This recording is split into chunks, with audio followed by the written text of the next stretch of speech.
Assalamualaikum warahmatullahi wabarakatuh. Berikut ini adalah kuliah pengantar teknologi informasi dan jaringan. Kita gabung di pertemuan 2 dan pertemuan 3 ya, teman-teman semuanya. Oke, saya menuju ke slide yang akan dipresentasikan. Ya, kita akan kuliah di pengantar teknologi informasi dan jaringan pada pertemuan 2 dan pertemuan 3. Dan di sini teman-teman kita akan lihat kontrak kuliahnya ya. Kontrak kuliahnya itu seperti ini, di mana nanti ada absen, kontrak kuliah ya, ada absen, ada tugas, ada UTS dan UAS. Absennya ini ada 15%, nanti ada tugas paper, itu 20%, dan kemudian tugas screenshot, nanti ada dipraktekin ya, Anda praktekin di rumah masing-masing, nanti di screenshot, yaitu 20%. Terus kemudian UTS-nya nanti paper ya teman-teman semuanya.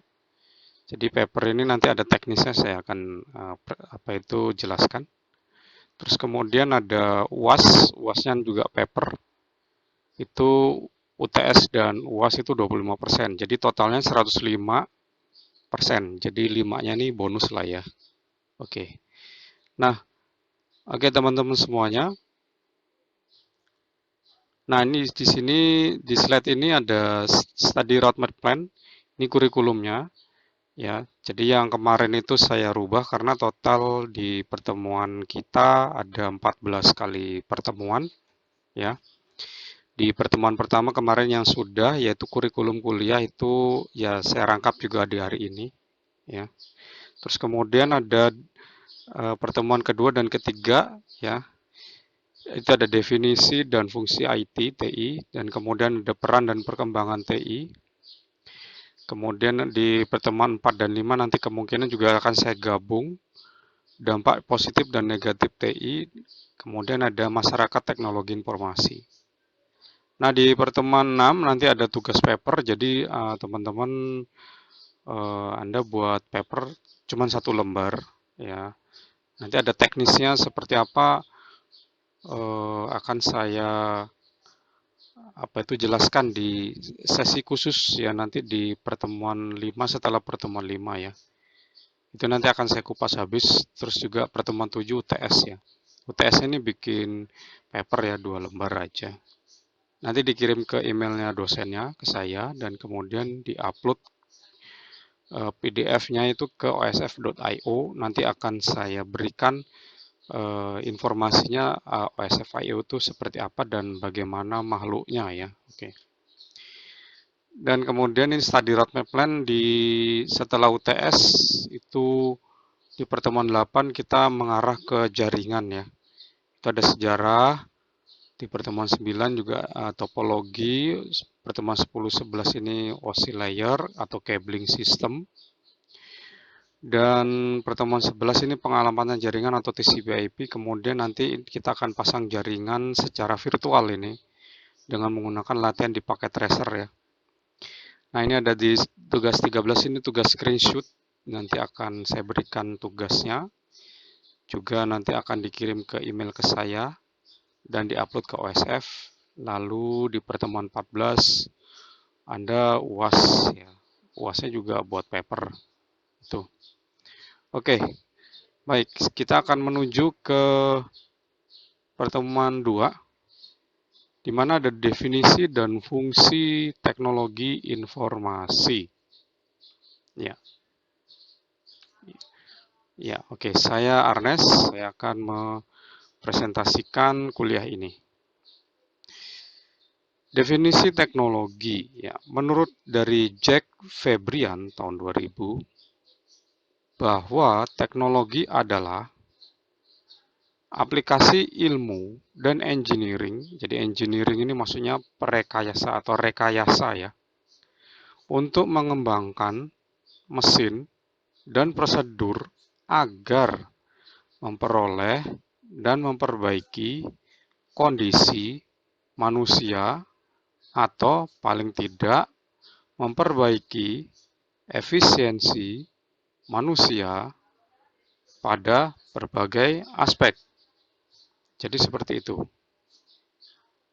Nah, kemudian kita akan melangkah ke slide selanjutnya. Menurut William Sawyer, bahwa teknologi komunikasi merupakan sebuah struktur dari teknologi yang memadukan perangkat keras seperti komputer dengan jaringan komunikasi berkekuatan tinggi untuk membawa file, data, video, maupun suara, di mana jaringan ini bisa disebut sebagai internet, ya. Jadi seperti itu.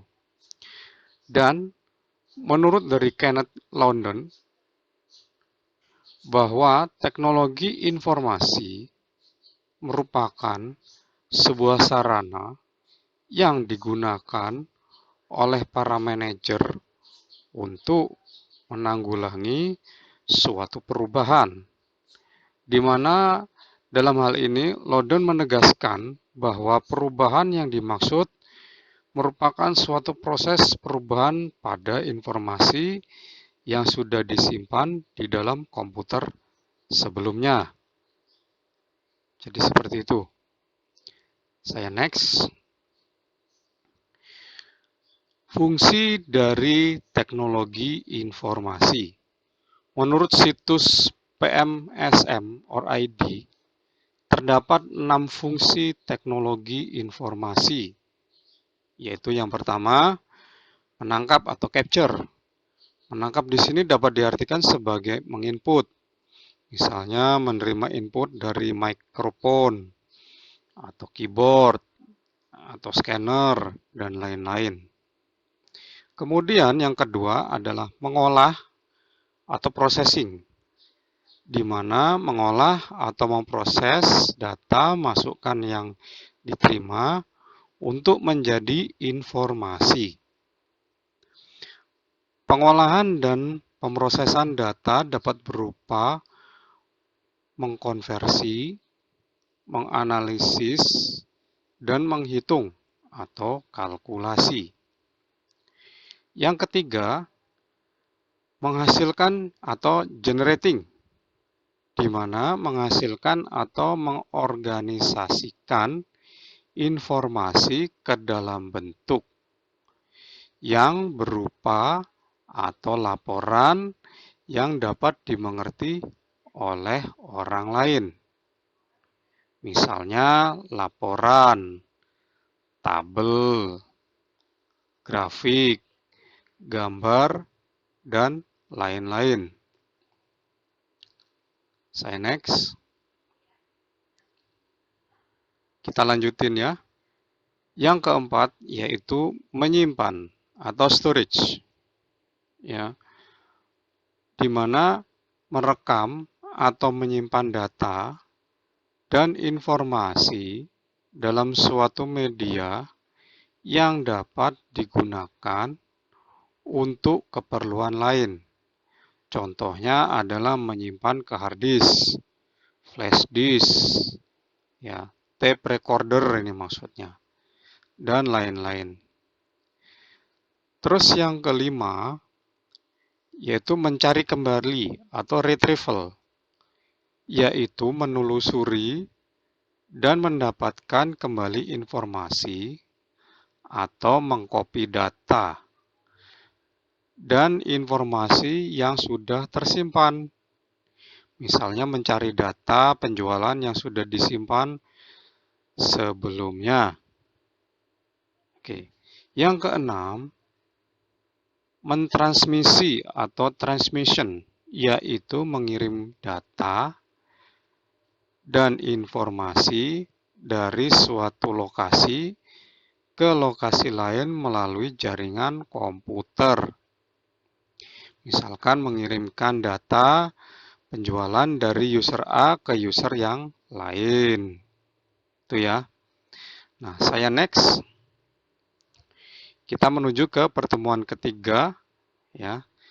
Ini adalah peran dan perkembangan teknologi informasi. Oke. Peran teknologi dan informasi itu ada 6. Yang pertama sebagai operasional,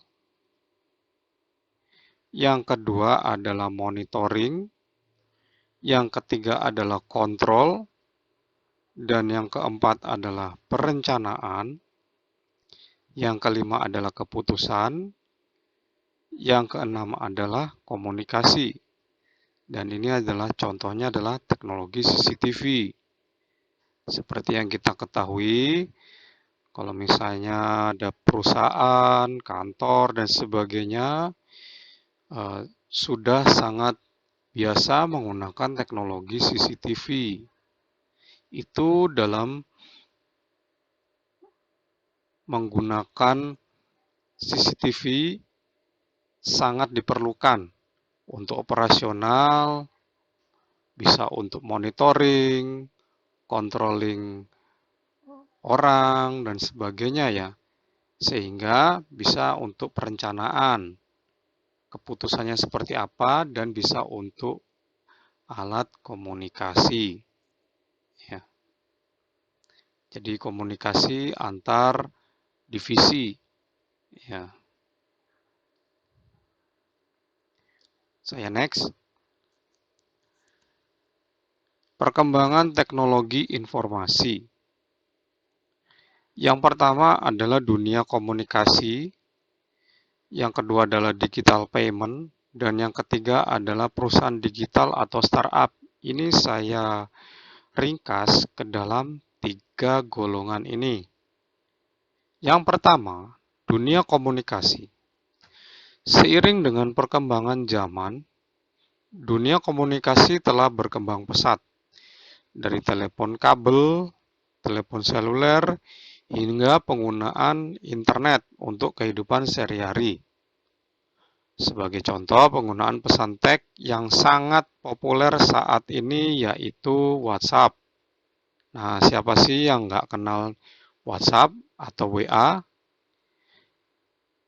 Dan hampir tiap menit kita tetap terjaga di ponsel kita masing-masing hanya untuk melihat update terbaru dari berita melalui pesan WhatsApp. Dan selain WhatsApp, ada Telegram, Sinyal, dan lain-lain. Jadi seperti itu ya.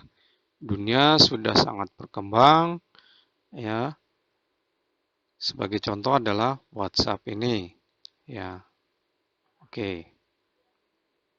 Saya next. Digital payment berangkat dari permintaan masyarakat yang sangat kompleks akan kepraktisan pembayaran dan efisiensi, juga kecepatan proses, maka proses pembayaran di masyarakat memerlukan sentuhan teknologi dan informasi atau inovasi dalam mengakomodirnya, sehingga diciptakanlah solusi teknologi pembayaran digital atau digital payment yang memanfaatkan teknologi IT yang mumpuni dengan menggunakan perangkat elektronik seperti telepon seluler, internet, komputer, dan lain-lain. Kita ambil contoh yang sudah sangat terkenal yaitu GoPay. Nah, dan kemudian adalah OVO. Ya, teman-teman sudah pasti tahu ya OVO seperti apa untuk pembayaran dan sebagainya, dan diikuti oleh digital payment oleh perbankan lainnya, kayak misalnya mobile banking dari BCA, BNI, dan sebagainya. Oke, saya next. Di nomor 3 ini ada perusahaan digital atau startup mengiringi dari penggunaan digital payment dan yang berkembang di masyarakat, maka banyak anak muda Gen Z yang punya ide-ide kreatif untuk menciptakan jenis usaha baru yang sangat kental dengan penggunaan teknologi. Maka jenis usaha baru yang kental dengan serapan teknologi bisa dinamakan dengan perusahaan startup. Usaha ini sangat berkembang di masyarakat Indonesia bahkan dunia. Masyarakat butuh usaha praktis dan efisien serta cepat dalam menghasilkan pundi-pundi keuntungan. Sebut saja misalnya Gojek, siapa sih yang nggak kenal Gojek ya? Dan Tokopedia dengan jualan online-nya, Bukalapak, Shopee, dan inilah yang berkembang di masyarakat seiring dengan kebutuhan dan permintaan barang dan jasa. Baik, seperti itulah teman-teman, kita akan ketemu di minggu depan. Selamat berjumpa kembali di kuliah saya. Assalamualaikum warahmatullahi wabarakatuh.